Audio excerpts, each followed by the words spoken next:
أنا العبد الذي كسب الذنوب وصدته الأماني أن يتوب. أنا العبد الذي أضحى حزينا على زلاته قلقا كئيبا. أنا العبد الذي كسب الذنوب وصدته الأماني أن يتوب.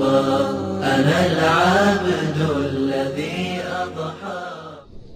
Allah bizni mu'min bo'lish sifatimiz bilan har bir mu'minni salih ayol bilan o'ylanishga, salih taqvodor qiz bilan o'ylanishga buyurdi.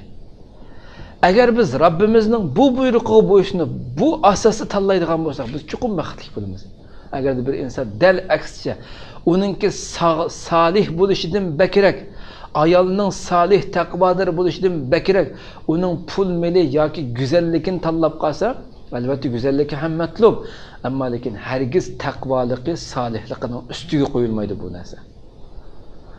Eng birinchi tanlanadigan narsa taqvoligi, solihligi tanlanmay, boshqa narsa ko'z tutib qolsa, u oilada hargiz baxt saodat bo'lmaydi. Ya o'zi baxtli bo'lmaydi, ya uni baxtli qilolmaydi. Allohning buyrug'iga ergashgan kishi ham o'zi baxtli bo'ladi, ham qarshi tarafni ham baxt saodatga sho'ndiradi. Rabbimiz bandalarni qanday qildi? Xotirjamlik, tinchlik bu go'zal yo'lga boshlaydi dedi. Yahdihim subulas salam. Ya Rabbi. Dal aksi tanlangan vaqtida uning jamoli, uning go'zalligi, uning pul meli baxtsizlik olib kelgan gap u insonga. Buni asos qilib tanlagan vaqtida nurg'un hayotimiz uchraymiz, anglaymiz. Shundaq ko'ngilning kayniga kirib qilingan, u yerdan Allohning taqvodorlik degan bu prinsipiga esilmay, balki go'zalganda u yerda shu buzuq, shu shahvoniy o'rinlarda tunishib, shu yerda to'y, bu qiyin birlashib to'y qilib qilganlarning ko'pinchisiga qaraydigan bo'lsak, hayoti jahannam bo'ladi. Chunki u boshdan boshlab o'zining hayotini Allohning diniga xilof holatda boshladi-ki.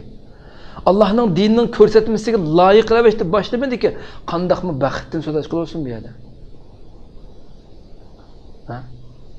Nurg'ulg'an qissalarni har birimiz anglagan, ko'rgan bo'lishimiz mumkin. Demak, Rabbimizning yo'l yo'riqiga, payg'ambarimizning sunnatiga ergashgan dalam bu dinning ichida bo'lgan vaqtlarda biz haqiqiy baxt, saodat, haqiqiy xotirjamlik, haqiqiy tinchlik degan bu narsani tetiy olamiz, bilalaymiz qadrli qadrlar.